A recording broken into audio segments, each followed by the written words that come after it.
welcome to State of HABs Mitigation, Innovations in HABs Mitigation. This is a two-part series that we at Cleveland Water Alliance are putting on alongside the Great Lakes HABs Collaborative, convened by the Great Lakes Commission. Today we'll be diving into a variety of technologies that are focused on mitigating harmful algal blooms, both specific technologies and the perspectives of folks working in these areas on the broader field. My name is Max Herzog. I'm Deputy Director of Programs and Partnerships at Cleveland Water Alliance. We're a nonprofit entity focused on supporting water technology innovation. And the Great Lakes HABs Collaborative is a group of scientists, researchers, and government agencies focused on generating science-based guidance and communication around harmful algal blooms in the Great Lakes. So we're really excited to co-convene this session here today. One quick housekeeping note, this is a webinar format, and so you as attendees will not be able to share your audio or video directly. Instead, we ask that you drop your questions in the Q&A in the toolbar at the bottom of your screen. Feel free to drop questions throughout the session as they come up. Our panelists may be able to respond via text to those questions, and we'll also save them for the Q&A section at the end, which will be moderated by our moderator. I do want to make sure folks differentiate. The Q&A is distinct from the chat. It doesn't show up at the bottom of your screen. You can click that little more button to see the Q&A. So we will go to Q&A first before chat for questions. With that, it's my great pleasure to introduce our moderator for today. Ryan Sorichetti is a Great Lakes research scientist with the Ontario Ministry of the Environment, Conservation and Parks, and he will be moderating our panel today. So I will hand it over now to Ryan to introduce the rest of our panelists. Thanks very much, Max. Good afternoon, everyone. As mentioned, my name is Ryan Sorichetti. I'm a Great Lakes research scientist and ecologist with the Ontario Ministry of Environment, Conservation and Parks. First of all, I'd like to thank the Cleveland Water Alliance and the Great Lakes Commission for inviting me to moderate this session. I do sit as the Canadian co-chair for the Great Lakes Commission's Harmful Algal Bloom Collaborative. So that partnered up with the work that I do at the Ontario Ministry. I'm very excited and interested for our discussion and question period today with our panelists and speakers that we have. To get right to it, I'd like to first introduce each of the speakers. And then we'll get right into the questioning and learn a little bit more about them, their work, and how it relates to the topic that we're going to be covering today. So first, we'll be speaking with Kendall Byrd, who's the founder at Caddis Tech. Hello, Kendall. Next, we have David Fung, who's the founding scientist at EM Fluids Incorporated. And last but not least, we have Neafsey, who is the chief water scientist for Algaecides US. So with that, what I think we'll do is I'll pose a first question to each of the panelists. And then through that question, it'd be really helpful to learn a little bit about your organization and exactly how your work relates to some of the things that we'll be speaking about today. But first of all, and maybe I'll ask Kendall first, can you speak to your perspective on the state of HABs mitigation approaches? What have historical best practices looked like, and how is new technology changing the conversation? Yeah, hey everyone. Thanks, Ryan, for the question. From my perspective, I think harmful algal bloom mitigation or management is currently very reactive and chemical-based and has been historically. We can see this with the long usage of copper sulfate in almost every freshwater system that's been treated for harmful algal blooms. In addition to that, I don't think current treatments can match the spatial and temporal variability that occur with blooms. We know these can pop up in 24 hours and completely move locations in the same amount of time. And so I think, and at Caddis Tech, we believe we need new technology that can kind of match these limitations that are basically non-chemical based and can handle that variable temporal and spatial movement of algal blooms. And so the way we're doing this at Caddis Tech is that we've installed UV reactors on aquatic drones that can detect and treat harmful algal blooms in real time. This also allows us and gives us the mobility to rapidly change location and treat different locations within the same time frame. Thanks very much for that, Kendall. Very interesting. I'm sure that'll come up more in some of our later discussions when we talk about some of the approaches and limitations to that work. David, can you please speak to your perspective on the state of HABs mitigation approaches and sort of what the pathline of best practices has looked like and how technologies are changing that conversation? Oh, you're muted there, David. Sorry.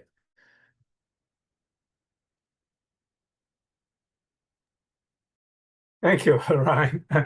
Well, good afternoon to everybody in Eastern Time Zone. Historically, the focus has been on the algae themselves through chemicals and other algaecidal methods. These methods offer short-term aesthetic relief for smaller water bodies, but they don't address the excessive nutrients, the root cause of algal blooms. Nature has well-established carbon cycle processes to convert nutrients in the water body into the growth of aquatic animals through the food chain of phytoplankton and zooplankton. The algal blooms occur when human activities introduce excessive nutrients to overwhelm the converting capacity of the natural carbon cycle. So EM fluids technology does not kill anything in the water body. It empowers the water body to double the converting capacity of the natural carbon cycle to direct excessive nutrients towards the growth of aquatic animals. By reducing the interfacial gas transfer liquid film resistance, oxygen and carbon dioxide can be transferred into the water body at double the respective regular rate. This prevents hypoxia at night or excessive peak pH during the day, and maintains a balanced community of phytoplankton, zooplankton, and aquatic animals. A single 22-pound solar power unit can remediate a 50-acre stagnant water body without the use of chemicals, grid power, infrastructure, or operating labor. For slowly flowing water, a single unit has successfully remediated an average of 400 acres in a 7-square-mile water body within 2 to 6 weeks. Back to you, Ryan. Thanks. Thanks, David. That's very interesting. So making use of natural ecological processes to approach the issue of harmful algal blooms. Thank you for that. Very interesting. And EJ, can you speak to your perspective on the state of HABs mitigation approaches, including some of the historical best practices, what they've looked like, and how new technologies might be changing this conversation? Absolutely. Thank you, Ryan, and thank you for having me. So I often like to think of lake management like a hospital. So there's a wide variety of vendors that providing equipment for a wide variety of different issues, all attending to the health of the patient. In this case, it's lakes and other water bodies. But the key is that we want all solutions to be driven by real-time data so we can right-size them to treat the conditions that are present. Really, at the end of the day, just like in the healthcare world, the goal is to make sure that nature can manage itself as much as possible. So Algaesonic's scalable, data-driven ultrasonic treatment pushes primary producer competition back to its normal ecological envelopes, and this enables mitigation without unintended consequences. And of course, another focus area should be extracting nutrients that are present in water bodies to return them outside of the watershed to practical use. And this can drive more complete and sustainable nutrient cycles, as well as drive the circular economy that we all want to establish. All right, very interesting as well, EJ. Thanks so much for that. So already we can see diversity in approaches and perspectives on HAB mitigation strategies. And so with that in consideration, maybe we can speak to some of the limitations, either with the technologies that you're aware of or those that you directly work with. And EJ, since I have your attention already, what limitations, risks, and other barriers stand in the way of implementing these solutions at scale? So what have you observed that might cause promising mitigation projects to fail? So really, at the end of the day, we want to make sure we're all speaking the same language, and that language is often money. So we need better econometric models that can capture the return on investments that we can get from ecosystem service investments. So this could help ensure that the KPIs we use are all going to be smart, and this can incentivize more proactive and effective investments in natural resource management. All right, thank you, EJ. Kendall, what limitations, risks, and other barriers stand in the way of implementing solutions that might be appropriate at scale? Yeah, so to kind of play on what EJ already said, and maybe adjacent to that is, I think it's simply put is that decision makers have other things they prioritize over management of harmful algal blooms. Some of these would be economic development, public health, the new park that's going to rake in a bunch of money when people come to visit the city. These things are usually prioritized over mitigation of harmful algal blooms because currently it's expensive and it doesn't always work because they're really complex phenomena that occur in nature. And so sometimes it's simply just easier to close down the beach and miss 2 to 3 days of revenue from the beach and then reopen it once it goes away. And so I think speaking to some of these policymakers and decision makers on why it's important, why we need to manage this, and that if we don't start managing it, the future is going to look a lot worse. There'll be much more beach closures, much more issues. Maybe then some of these solutions, or maybe all these solutions in tandem, can be implemented to effectively manage algal blooms. Okay. Thank you for that. David, do you have any comments on any of the limitations, risks, and barriers that might stand in the way of implementing some of these solutions that will be appropriate for the scale that are required for them to be effective? Well, I think, again, following Kendall's comments, the issue is often government policy. The most compelling approach for government is generally to do nothing. Resources only allocated once HABs become a political or health problem. We've seen this scenario in the Great Lakes, but also in many countries around the world. Change only starts to happen when drinking water is threatened. Once a challenge is taken seriously, the least perceived risky option trumps all else, because failed innovations are not a career builder. So unfortunately, this is usually algaecides, which are effective aesthetically, but the dead algae will sink to the bottom, decompose, suck up more dissolved oxygen, and release the nutrients right back into the water body. They don't address excessive nutrients issue, the underlying causes of HABs. So the successful deployment of the cost-effective EM fluids technology to empower natural processes to suppress HABs in large water bodies around the world is starting to change this narrative. Seeing is believing. Thank you, Ryan. Okay, thank you, David. So one of the common themes that I picked up through all three of the responses there were very much directed at either processes or decision-making power or policies that are implemented in place. And I was wondering, and I'll open this up to all three of you, and any of you or all of you can comment if you like, but I was wondering, what is one sort of strategy to get through that decision-making hurdle, or the policy-driven, we heard a lot about government processes and what happens or what triggers a response when a bloom is observed, where we have a repeating issue of harmful algal blooms. But do you find, or do you think that some of the success might be found in more awareness? Is it showcasing that technologies can actually be effective at a scale that is required? Or do you think it's just more appropriate knowledge transfer from what the science community is learning and transferring that over to those that are making those decisions and putting the processes in place? And I don't really have this in mind for any particular panelists today. If either or any of you have an idea or a response to that, I'd love to hear it. Well, I'll jump in if I could. I think knowledge transfer is critical. Because innovation very often gets stuck in the laboratory. And as I mentioned earlier, for the officials, taking risk is not a career builder.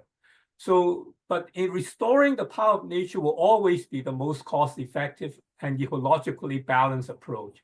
It is the foundation of a circular economy.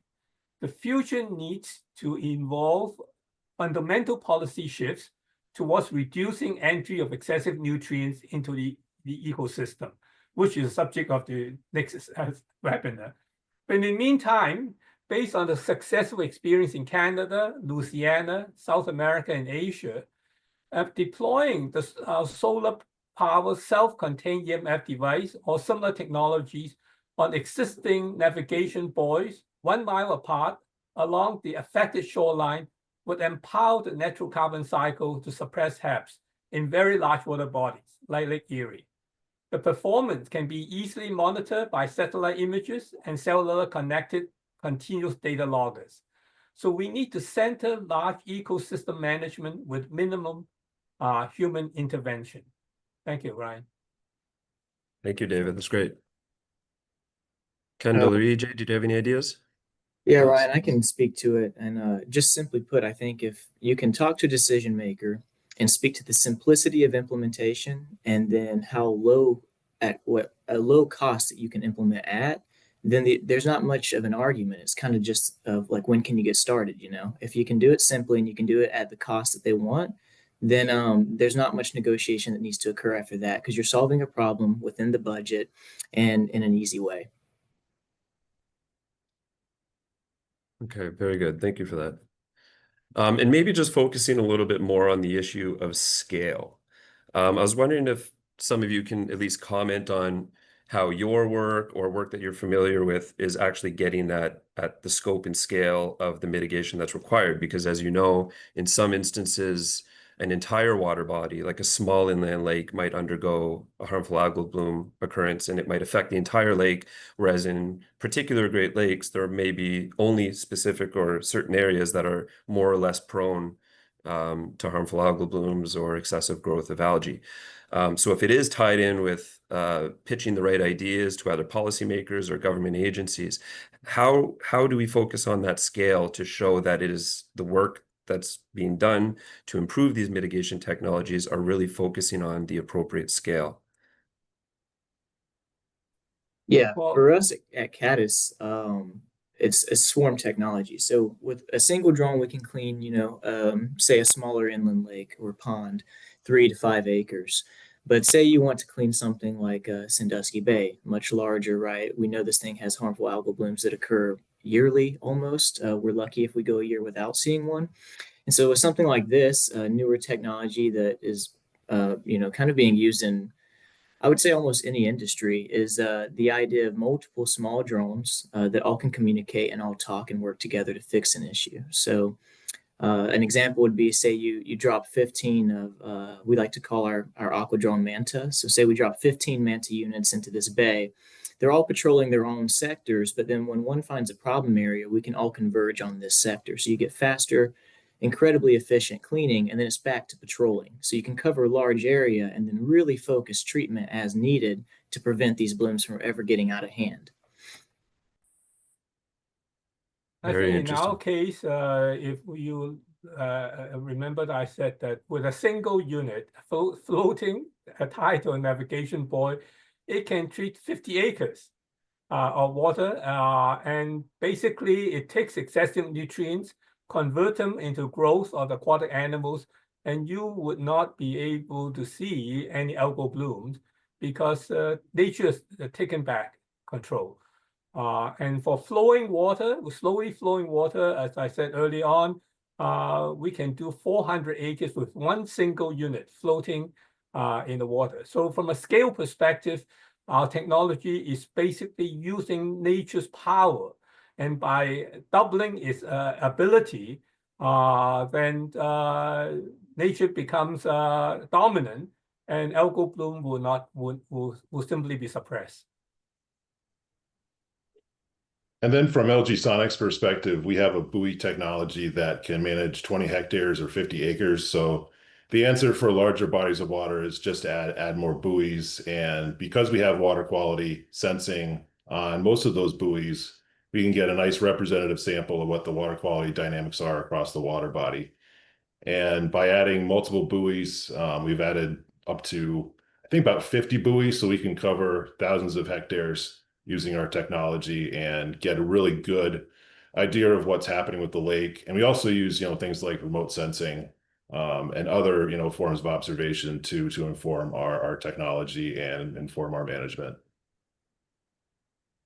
Okay, very good. So those are excellent responses on how you deal with the scope and scale factor. And I guess just on the shoulders of that, one of the things that I was very interested when I was learning a little bit about each of you and your work in the context of, all the broader mitigation technologies that are underway in development, I'm always interested in the unintended consequences. And I've heard each of you in various ways speak to the different ways in which unintended consequences are relatively avoided. So Kendall, for example, you're working with UV irradiance, and so there might be some risk to other zooplankton or phytoplankton that might not be harmful bloom species. David, there's the using natural ecological processes to stimulate the growth of other animals and biota. But I've always been wondering, you know, how do we ensure that we're not stimulating the wrong group? We've learned a lot from things like the ocean iron fertilization, that can sometimes happen.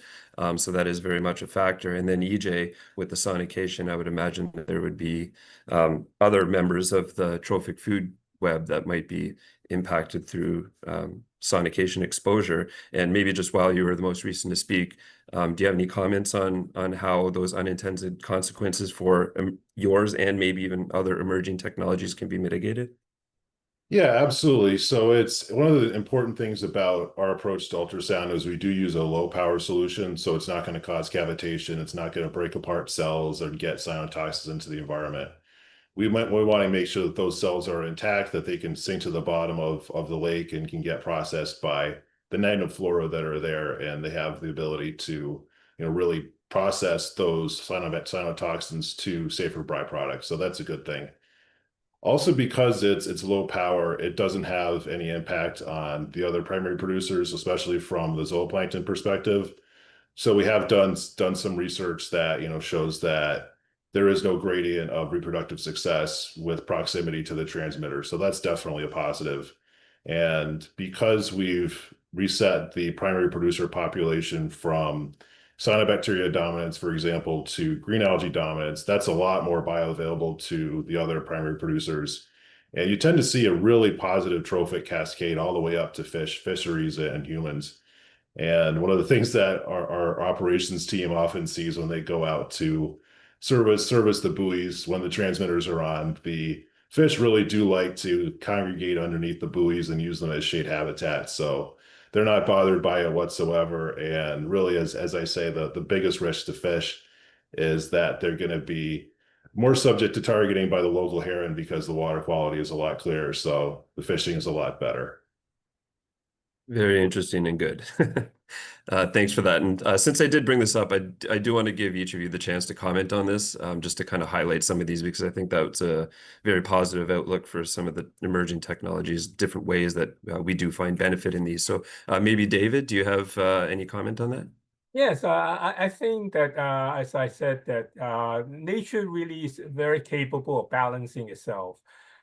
It's only that our activity that upsets that processes.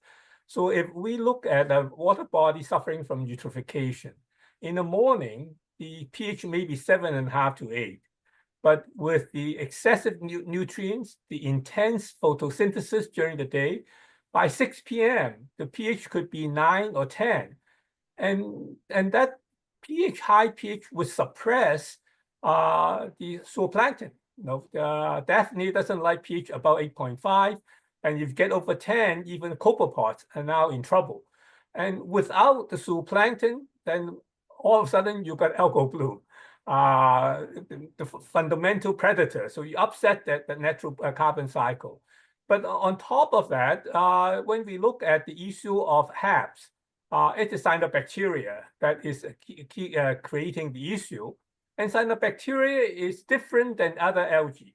They are very efficient in using ammonia, but not as efficient as using nitrate. So if we can maintain a peak pH below 8.5, that means the nitrification bacteria, nitrifying bacteria that provides the ammonia oxidizing enzyme to convert ammonia to nitrate can now thrive. And if more ammonia converted to nitrate, that suppress the competitiveness of the cyanobacteria and allow diatoms and green algae to dominate, and that restores the food chain. So I think to answer your earlier question is that we restore nature's balance. Then I think it makes the whole issue of HABs become a much smaller issue in the process. All right, thank you, David. And Kendall, do you have any comment on some of the strategies that you might be undertaking to avoid unintended consequences, or have any comment on the broader mitigation strategies and how they do? Yeah, Ryan, a few comments I can go through pretty quickly, but we're a relatively new company, so we're exploring this actually right now. But we found kind of our niche is that some people don't really care about the ecological stability in their ponds, especially some of these inland freshwater bodies. And so we've started there with our implementations. An example of this would be golf courses, where we don't want people fishing. We just want aesthetics, and we don't want any type of health risk to this group of people that would be considered high risk due to age and proximity to the waters of the water body. So we started cleaning there. And over the course of an entire year, I've collected microbiome data of multiple sites here in Columbus that we're cleaning. And so we hope to analyze that and see not just the UV's effect on the algae that we're fixing, both eukaryotic and prokaryotic, but also some of these other unintended microorganisms that would be present. What we want to see is this idea of that if we reduce this cyanobacteria or eukaryotic algae by 50%, are we doing 50% across the board? If we're doing that, then this is the idea of a haircut or cutting grass. We have no problem with trimming grass as long as we don't just bald it, right, in certain spots. If we look at that data, though, and we see massive shifts in abundance between certain genera, then we see that we are affecting certain species of microorganisms more acutely than maybe the cyanobacteria. And so that's what we're doing currently to mitigate this problem, is basically being intelligent about where we put the systems, collecting data for those systems before we ever step into something that is ecologically important like Lake Erie. And then as far as macroorganisms, our UV reactors are completely enclosed behind 2 filter screens with an opening about the size of a dime. So you have to go through 2 fine mesh filters and then into this tiny opening. And so fish and macro animals can't enter the system to even get to the reactors. It's very helpful. Thank you. That's a great response. Thank you all very much for that. Just before we move on to the third question, I just wanted to remind everybody that if you do have any comments or questions, please make sure to put them in the Q&A box that's at the bottom of your screen there. I'll be monitoring it throughout the discussion here, and I know that the panelists can all respond directly to that as well. And if there's any other comments, put them in as well, and we'll get to those towards the end of the discussion here. But just to get to the final of our sort of 3 questions that we were posed, and David, maybe I'll start with you. What does the future of HAB mitigation look like? What could successful scaled implementation of this technology enable? Well, I think that it is really a case of seeing and believing. Because very often we all have theoretical projections, and the fact that now we are remediating large water bodies, 8 square miles in Thailand, 10 square miles in Indonesia, in Argentina, and smaller water bodies in Canada and Louisiana. And this seminar hopefully would open up the Great Lakes to start thinking about using the technology and try them out. And because of our ability to do this without the need for chemicals, infrastructure, grid power, and the performance can be monitored through satellite images, publicly available, and cellular connected remote sensing data loggers, it makes it much easier for very large scale deployment.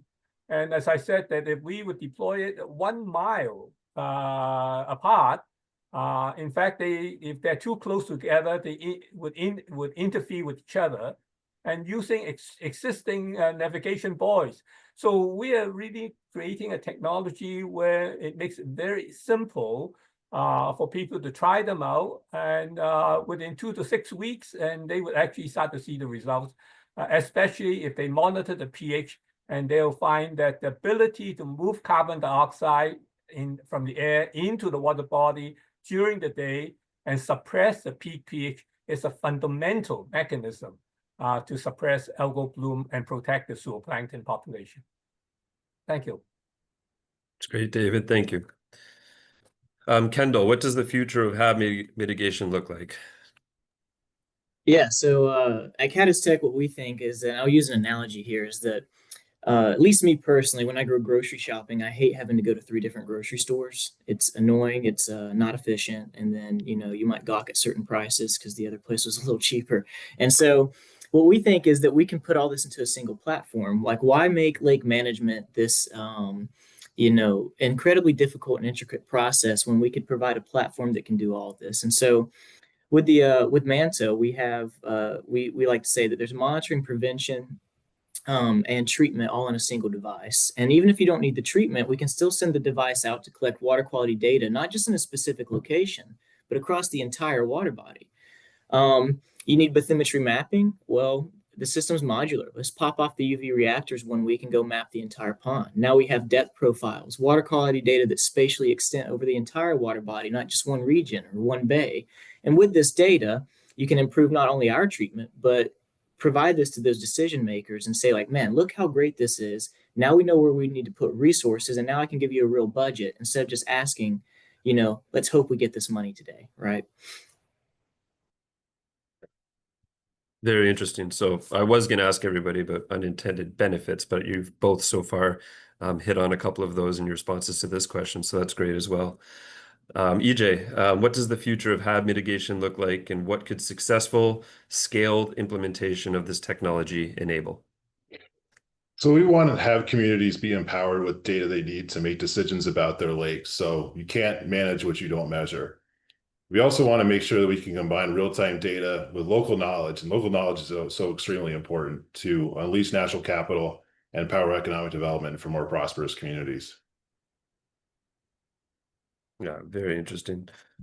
So the community perspective as well. Thanks very much for that. So there's lots of options, as we've highlighted today, on some of the mitigation strategies and some of the approaches. And I'll ask another question open to all the panelists. Any of you can respond if you like.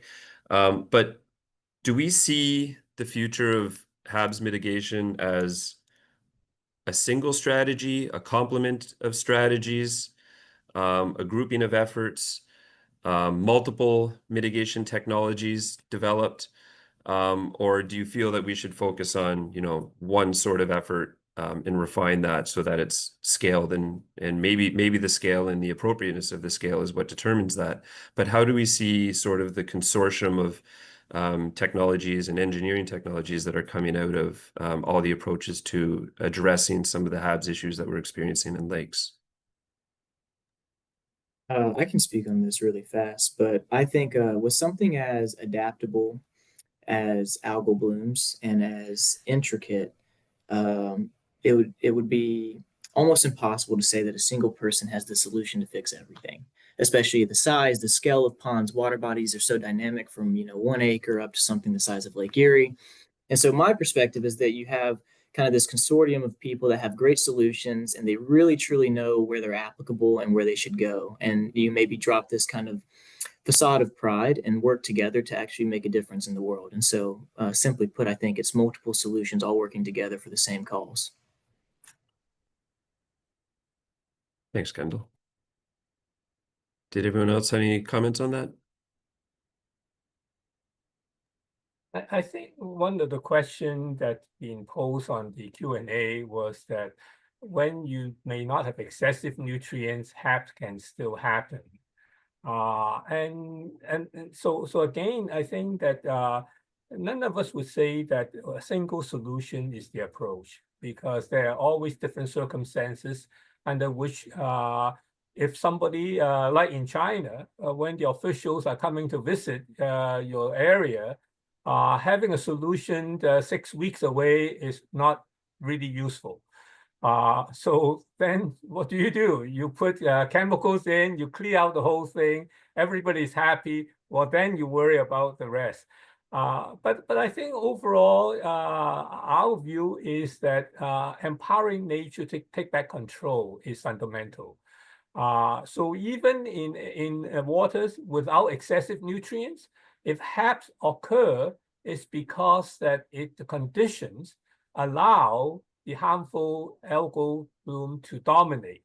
And as I said, the cyanobacteria is one of the key actors, and you deprive the cyanobacteria of the ammonia and allow diatoms in green algae to take over. Whether you have excessive nutrients or not is not really the critical question. So having nitrifying bacteria provide ammonia oxidizing enzyme is critical in suppressing cyanobacteria bloom. So again, depending on the needs of the situation, there are occasions and a combination of technology would come into play. Okay, thanks very much, David.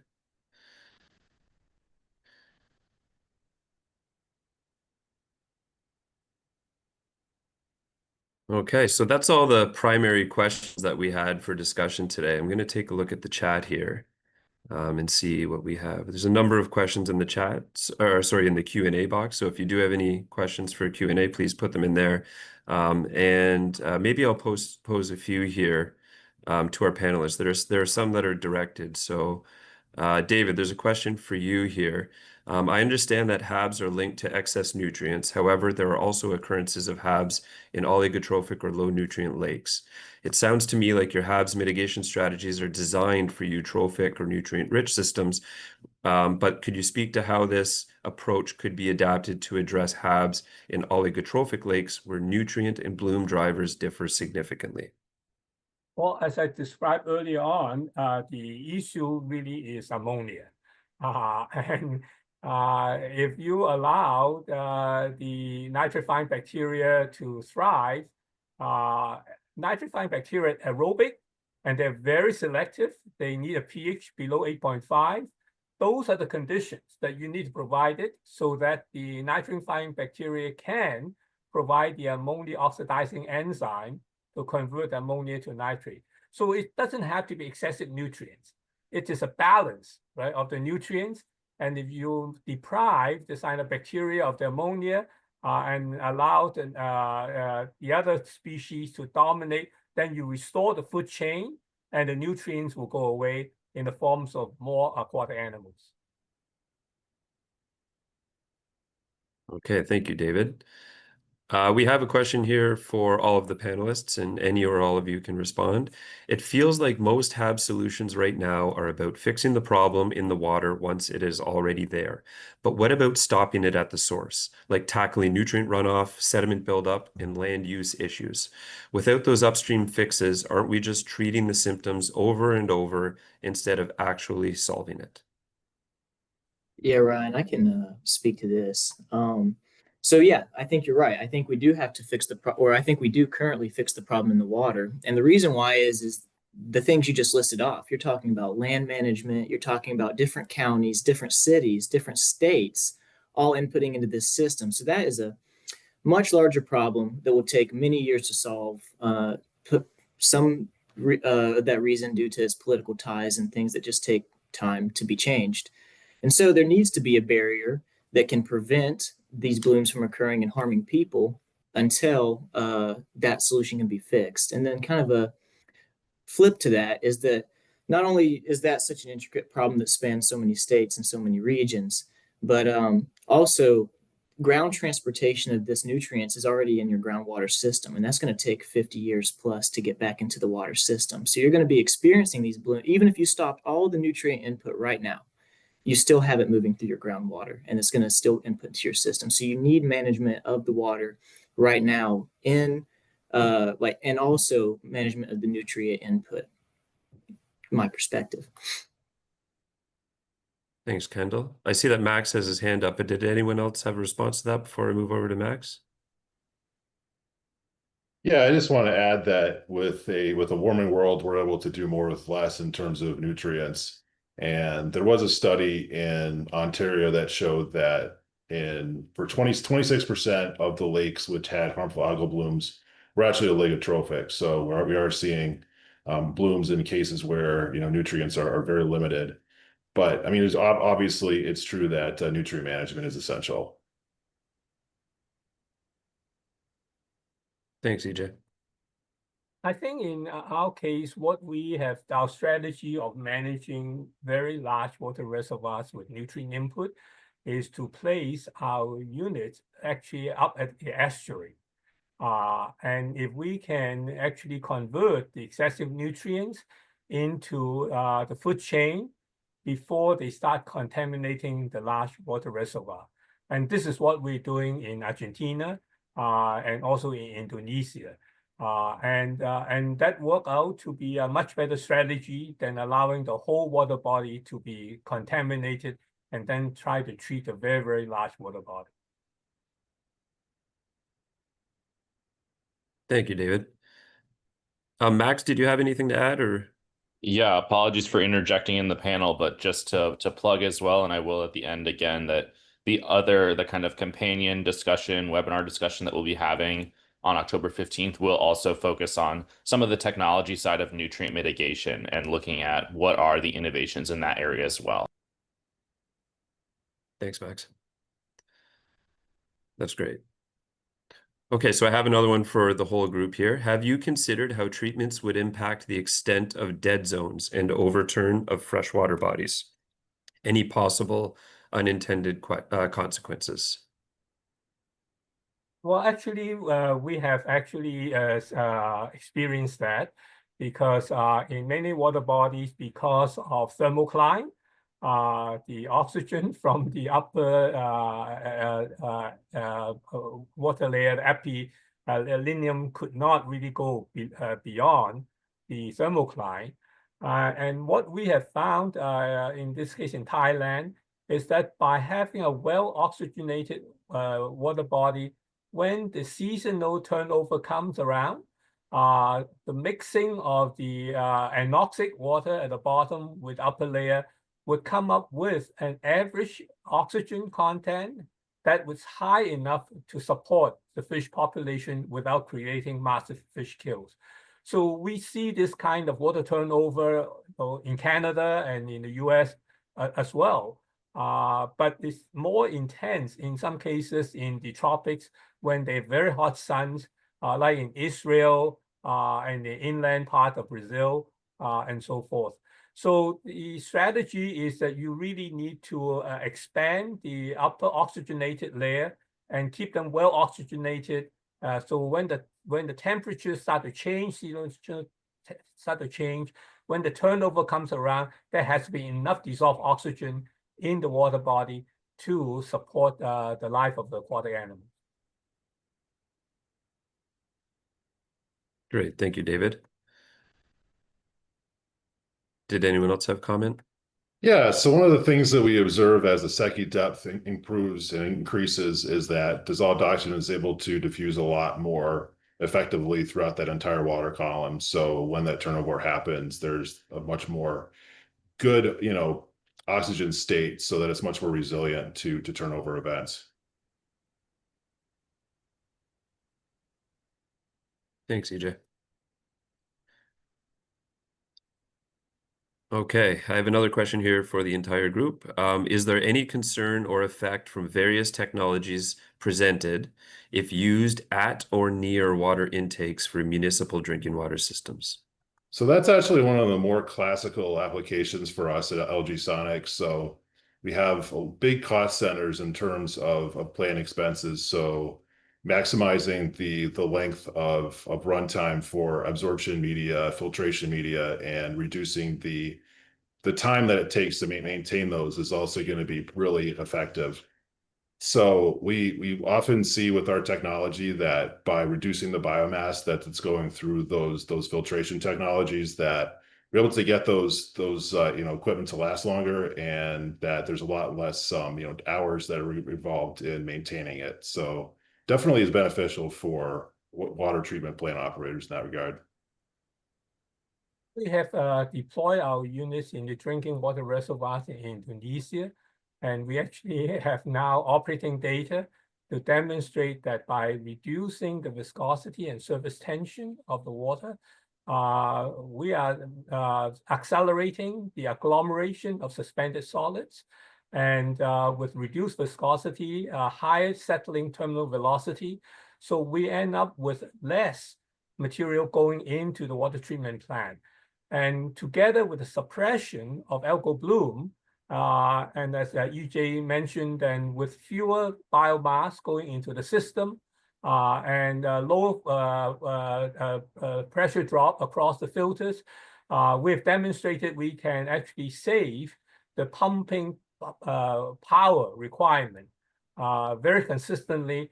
And so it's not only drinking water, it's also in desalination water plants, where we are pumping very large volumes of water, and a saving of a few percentage would amount to $500,000 for desalination plant in the Middle East.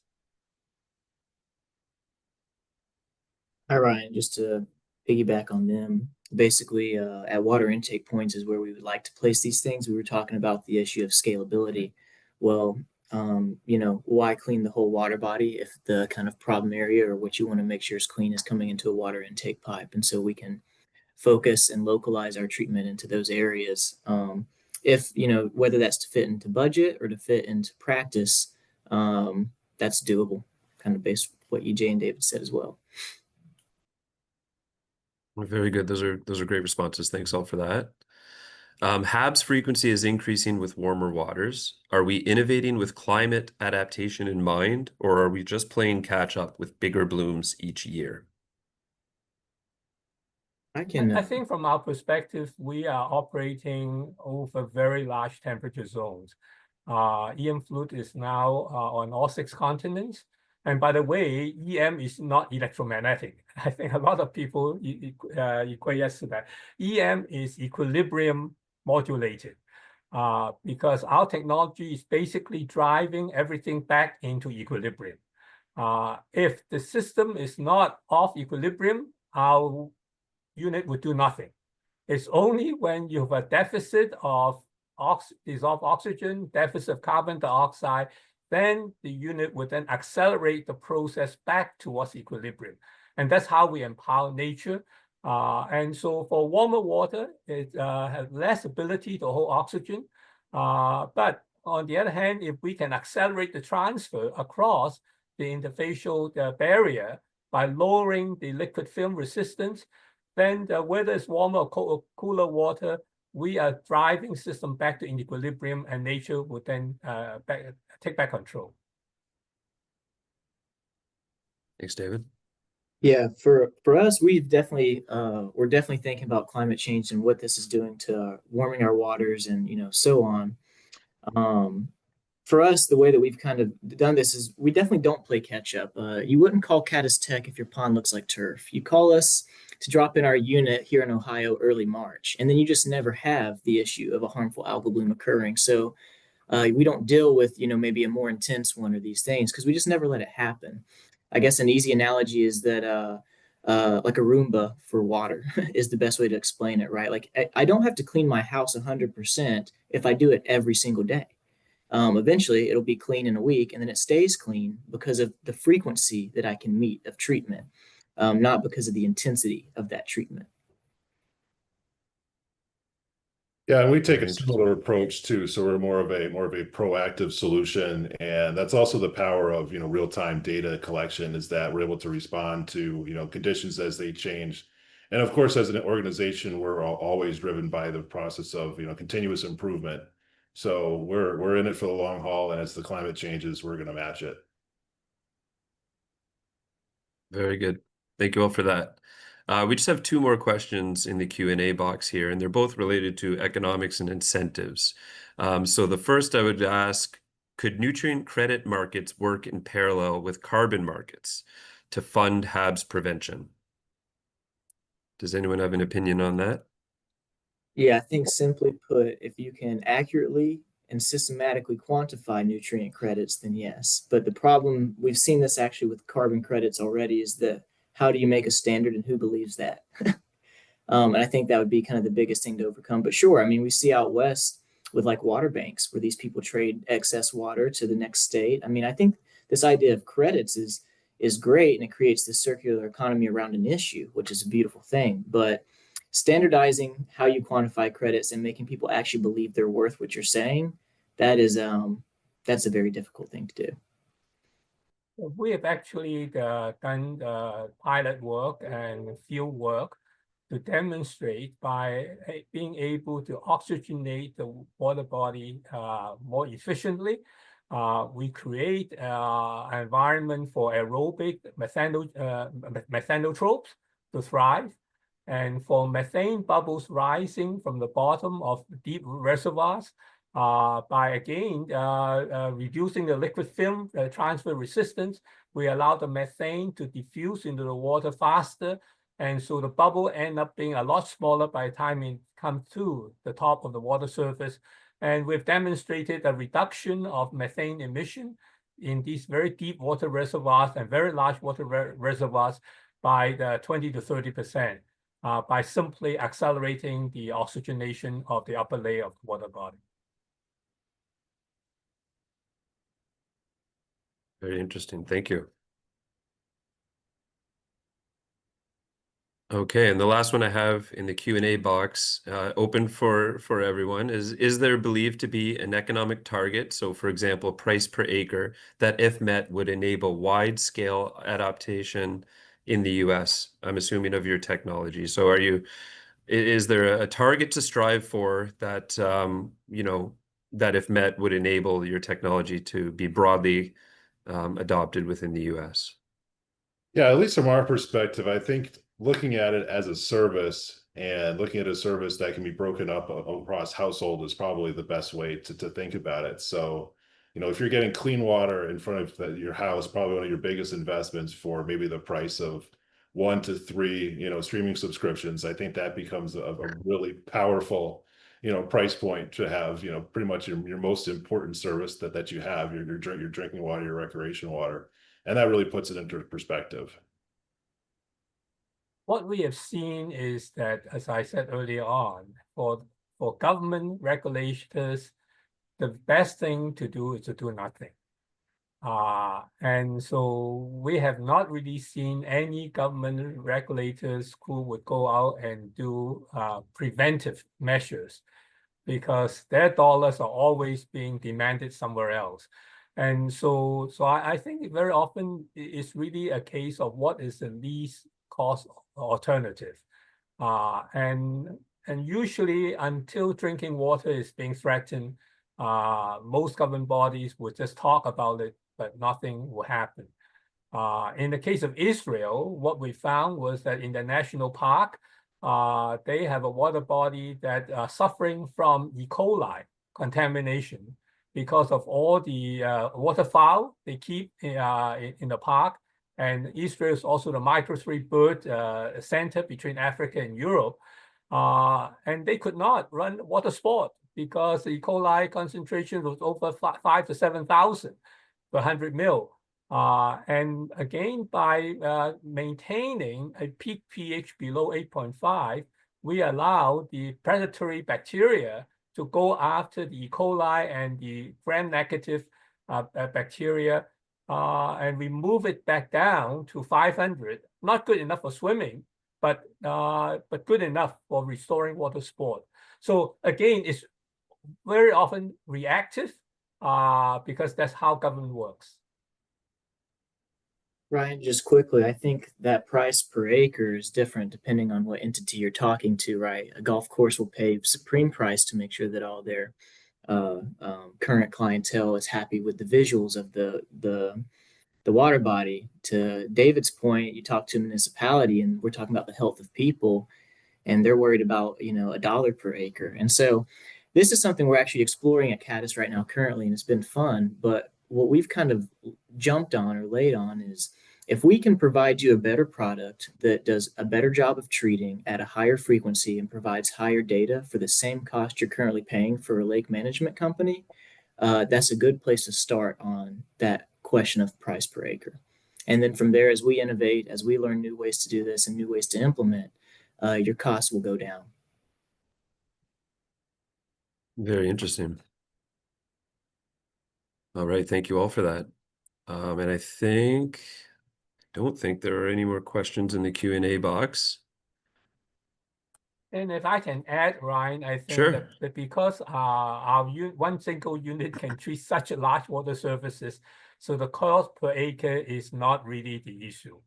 So I think I just want to emphasize that looking at cost per acre is probably not the narrative, because the way that different markets react. And Kendall is very correct. If it's a golf course and or if it's a hotel, then the revenue driven incentive is very different than a government that's just trying to provide safe drinking water to the population. So our cost per acre is very low, but as I said, the competition is doing nothing. Understood. Thank you, David. Okay, and I think right now I'll take this time to thank our three panelists, Kendall, EJ, and David, for your time today. It's been a great discussion. I know I've learned a lot. I've taken a lot of notes, and I think we had some great questions from everyone as well. And thanks to everyone who were able to attend today and for the questions that you did submit.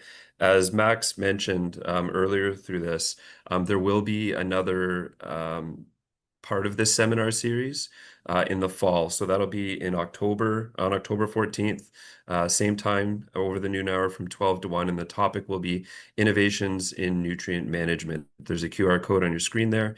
I'm assuming that'll take you to the registration page. You can get more information. But with that, I'd like to again thank our panelists. Thanks very much for your time today and for the lively discussion, as well to all the attendees who joined, were able to follow along and submit the questions where they could. Thanks all for your time today, and we look forward to seeing you in October at Innovations for Nutrient Management. Thank you and have a great week.